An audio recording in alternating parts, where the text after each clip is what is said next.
નમસ્કાર મિત્રો, આપ સૌનું આ તપસ્યા એકેડેમીના પ્લેટફોર્મ પર સ્વાગત છે. આજે આપણે મુખ્ય પરીક્ષામાં ગુજરાતી વિષયમાં પૂછાતા એવા અતિ મહત્વના ટોપિક સંક્ષેપીકરણની ચર્ચા કરવાના છીએ.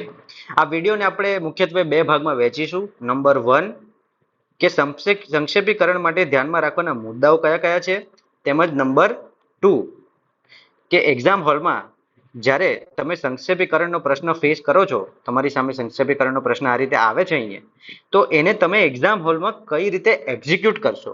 કેમ કે મિત્રો, તપસ્યા એકેડેમીમાં આપણું સૌથી અગત્યનું ફોકસ છે પરીક્ષા લક્ષિતા, એટલે કે એક્ઝામ ઓરિએન્ટેડનેસ. જે પરીક્ષામાં કામનું નથી એ આપણને ભણાવતા નથી, એ આપણો મૂળ સિદ્ધાંત છે.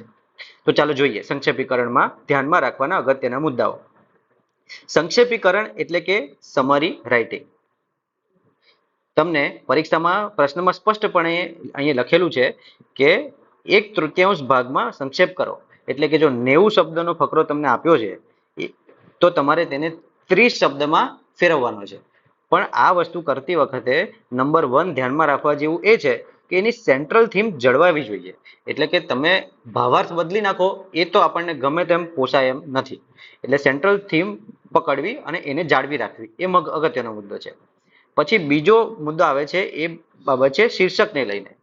શીર્ષક સંક્ષેપીકરણમાં શીર્ષક ખૂબ જ જરૂરી છે. હું શીર્ષકને સંક્ષેપીકરણનું પણ સંક્ષેપીકરણ એવું કહું છું. કારણ કે એક્ઝામિનર, એક પેપર ચેકર જ્યારે પણ તમારો જવાબ આ રીતે જોશે ત્યારે સૌથી પહેલા શું જોશે કે ભાઈ આને ટાઇટલ શું આપ્યું છે. અને ટાઇટલ જોઈને જ એને ખબર પડી જશે કે વિદ્યાર્થીને આ સંક્ષેપીકરણમાં કંઈ ખબર પડી છે કે પછી નથી પડી. એટલે શીર્ષક ખૂબ સરસ આપવું જરૂરી છે. એ તમારો 1 અથવા 2 માર્ક્સ પણ ઘણીવાર વધારી શકે છે. શીર્ષક આપવાની આદર્શ રીત કઈ? ફોર એક્ઝામ્પલ, જો તમને એવો ફકરો પૂછવામાં આવે છે કે ભાઈ આર્ટિફિશિયલ ઇન્ટેલિજન્સના ફાયદા અને નુકસાન, તો તમે એનું શીર્ષક કઈ રીતે આપશો? તો ખૂબ સરળ છે મિત્રો, આવી રીતે કે એઆઈ, પછી આવી રીતે ડબલ ડેશ, વરદાન કે અભિશાપ, social media, double dash, connections or distractions. આવી રીતે જો તમે પોતાના શીર્ષકને ફ્રેમ કરી શકો આ ફોર્મેટમાં, તો it is the best one. આના સિવાય પણ ઘણા બધા મુદ્દાઓ છે જે આપણે ફરી ક્યારેક ડિટેલમાં ચર્ચા કરીશું. પણ હવે આગળ વધીએ તો સંક્ષેપીકરણ એ માત્ર ને માત્ર એક જ ફકરામાં પૂરું કરવું. મિત્રો, જેમ આ પ્રશ્નમાં જ આપણે જોઈ શકીએ છીએ કે આ પેરેગ્રાફ તમને ક્યાંક ને ક્યાંક 1 અને 2 એવી રીતે 2 પેરેગ્રાફમાં આપ્યો છે. પણ જ્યારે તમે જવાબ લખો છો ત્યારે સૌથી પહેલા આનું સંક્ષેપીકરણ કરો, પછી નવો પેરેગ્રાફ બનાવીને આનું સંક્ષેપીકરણ કરો. એવું જરાક પણ મિત્રો તમારે કરવાનું નથી અને બિલકુલ નથી. એની જગ્યાએ તમને ભલે ને 2, 3 અથવા 4 ફકરા આપ્યા હોય, પણ તમારે એનો જવાબ તો એક જ પેરેગ્રાફમાં લખવાનો છે, જેમ આ ટોપર અહીંયા લખ્યો છે એ રીતે. સમજાઈ ગયું? હવે આપણે આગળ વધીએ તો આઈડિયલી કેવું હોય કે જ્યારે આપણે જવાબ કમ્પ્લીટ કરી દઈએ તો ઘણીવાર એ જરૂરી પણ નથી કે તમારું 90 શબ્દો હોય તો 30 શબ્દો જ થયા. કદાચ 1-2 શબ્દો આગા પાછા પણ થઈ શકે અને 1-2 શબ્દો ઓછા વત્તા થઈ શકે. પણ આપણે આઈડિયલી આવી રીતે છેલ્લે અહીંયા કાઉન્સ કરી અને એવું લખતા હોઈએ છીએ કે આશરે આટલા શબ્દો, કે સપોઝ 30 શબ્દો કે 40 શબ્દો જે થતા હોય એ પ્રમાણે. કારણ કે આનાથી જ્યારે એક્ઝામિનર આ જગ્યાએ અહીંયા માર્ક્સ મૂકવા જતો હોય ત્યારે એના માઇન્ડમાં એવું એક ઇન્ડિકેશન જાય કે આણે આવું લખ્યું છે એટલે લગભગ એણે આટલા શબ્દોની આસપાસ જ લખ્યા હશે. એટલે આ એક સાયકોલોજીકલ હેક છે.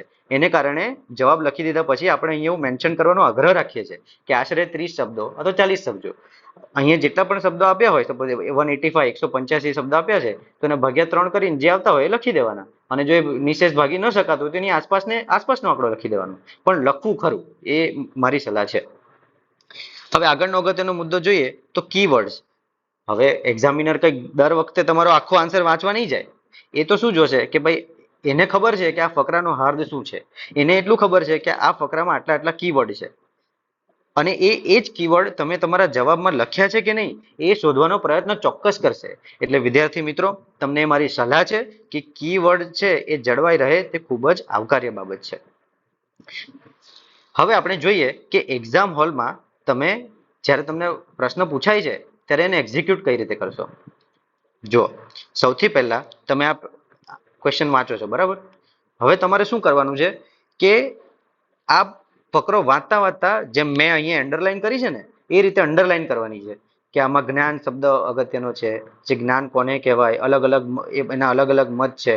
પછી ન્યાયાદી શાસ્ત્ર, સંખ્યાદી શાસ્ત્રો શું કહે છે, જૈન અને બુદ્ધનું આ બાબતે જ્ઞાન શું છે, એ બાબતે શું કહેવું છે, વેદાંતિઓનું કથન શું છે, નાસ્તિકોનું આ બાબતે શું માનવું છે.